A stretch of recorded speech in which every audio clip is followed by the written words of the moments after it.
This video is sponsored by my Letterboxd account. I've mentioned this a few times on the channel, but I really do think this is a great opportunity for us to all gather together and discuss movies that we love. You can check out reviews on my account of films that I've done for Media Dumpster recently, like Halloween Kills and The Mousetrap, or you can check out reviews for movies that I'm starting to watch for the first time, like the VHS franchise, and new movies that I've checked out this year that I haven't reviewed, like The Substance, Venom: The Last Dance, which I'm reviewing in this video, Smile 2, and We Live in Time. So check it out, and maybe it'll be the right film lover's haven for you.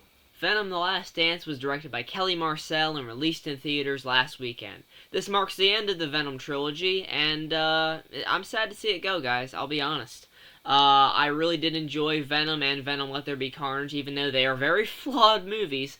They are fun, which, honestly, they don't break that tradition with this third entry, so I'm excited to talk about it.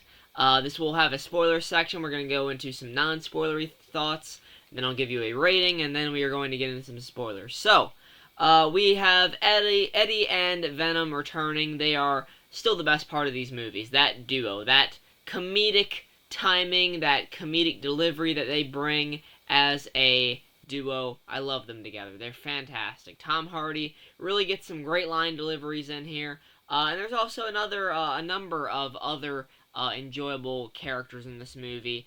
Some very odd ones, like we have the return of Mrs. Chen, from the store that Venom and Eddie kind of protect in the first two movies. And I think even Venom takes control of her in Venom 2, if I'm not mistaken. And then she popped up in Across the Spider-Verse. If you've seen that movie, you know what I'm talking about.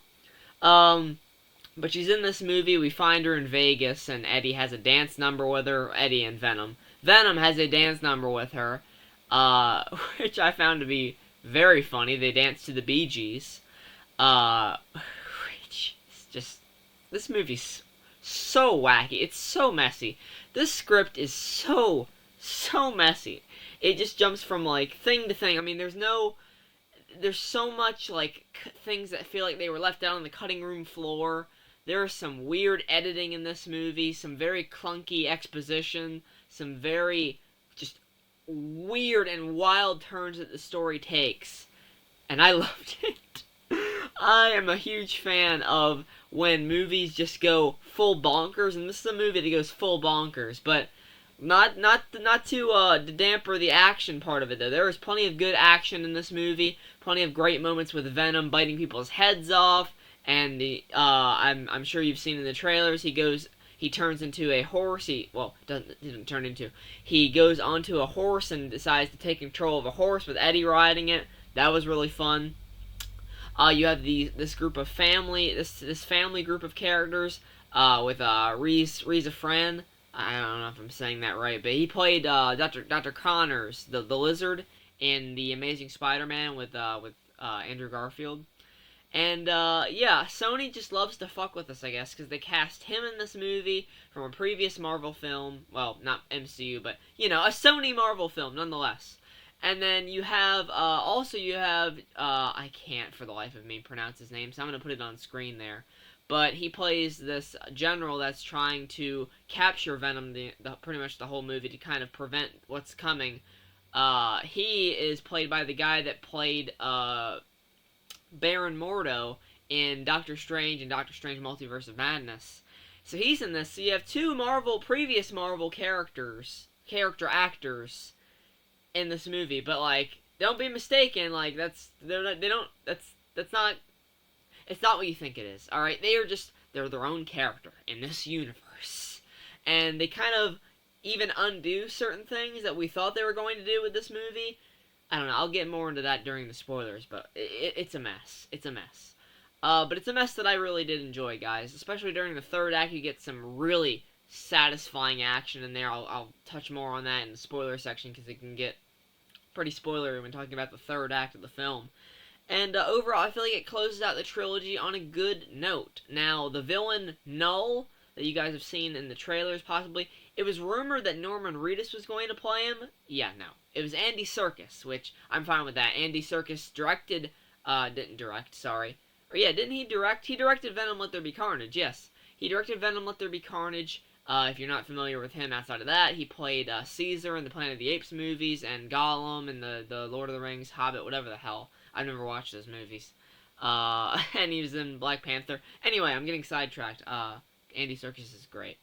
But Null is only in this movie for like maybe 2 minutes, 2 or 3 minutes. He does not have hardly any screen time whatsoever. The villains in this are actually the monsters that he sends out to hunt down Venom, and that was a huge letdown.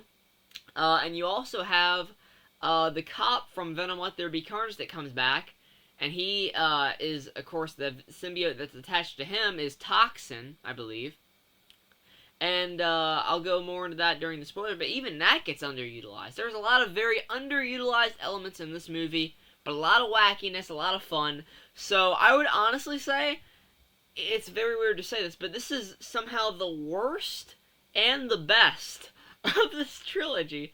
I don't know. I'll explain more when I get to spoilers. So I'm going to get there right now. I'm giving Venom The Last Dance a 7 out of 10. It's definitely on the low side of a 7 out of 10. I don't think it's quite making it up there to an 8 anytime soon whatsoever. But I just have fun with these movies, okay? I don't go to these movies for the story. I'll be honest. After Venom Let There Be Carnage let you down with the story, but it was a fun time, I was like, alright, I know what these movies are, and this movie embraces that. So I was willing to give it some leeway there and say, you know what? It's definitely not a perfect movie. It's a mess. It's a goddamn mess. And honestly, if we were basing my rating off of the fact of like the filmmaking itself and the trajectory of the story and the characters and shit like that, it would probably be like a 6 or a 5.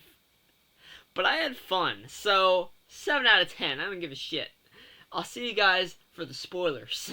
So, entering the spoilers, I want to talk about some of these underutilized elements within this movie. So, of course, we have Null, who was barely in the movie, except for in the post-credit scene, he teases that he's coming back with King in Black. Reference, I have no clue.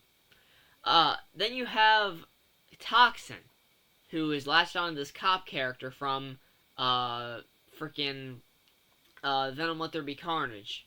And I forget the actor's name, but he was in Rocket Man a few years ago. If you've seen that movie, you might recognize him if you've seen this movie. But he gets totally underutilized. He basically is trapped the whole movie. He comes out, and we do see the full Toxin symbiote, but he gets killed by these monsters that are sent by Null, and, you know, at least he gets some other symbiotes to help. We have other symbiotes in this movie. We have, like, it goes all out, and this third act is crazy. We have, like, 10 different symbiotes running around here, latching on to different characters that we meet throughout the movie. There's a scientist character that I didn't really care that much about. She has a backstory where apparently thunder struck her, or lightning struck her and killed her friend, or her brother, or something. It's so forgettable. I'm sorry, but she gets a symbiote at the very end, and she walks away with that symbiote, so I don't know, maybe we'll get a symbiote movie for that. God, I hope not. I'm just done with these Spider-Man spin-off villain movies after Madam Web. I really lost hope, but Venom is at least fun. Madam Web was not fun. This is fun. Like, you get Eddie and Venom trying to outrun the General's men that he sends after him, and these monsters all at the same time. And Venom has this thing inside of him where he goes into the full symbiote. It sends this tracking thing to the monsters, and that's how they're able to see him. And they track him, and Venom is forced to, while he's swimming around in the water, he goes to like a frog, and then a fish, and then of course we have the Venom horse. So that was all really fun stuff there.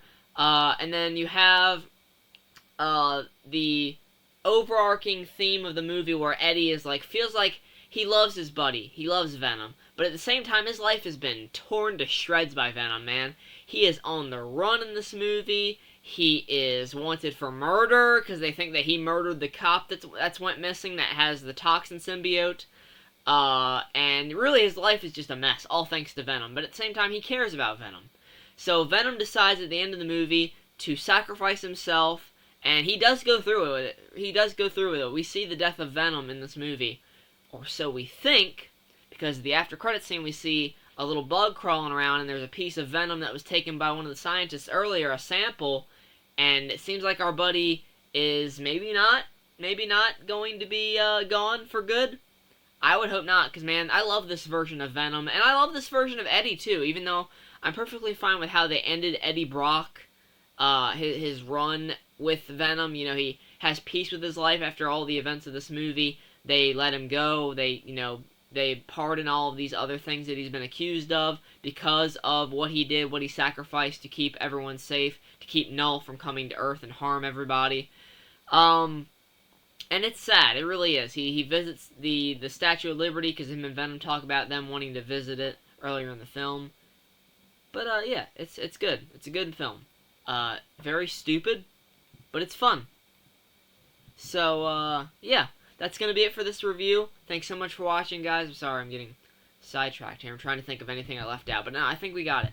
But thanks so much for watching the review. Hope you guys enjoyed. Let me know what you thought of Venom and the Last Dance down in the comments below. Let me know if you're excited for Kraven the Hunter. I'm sure there's going to be like one guy that's going to comment about that. And I'll see you guys in the next one. Take care and goodbye.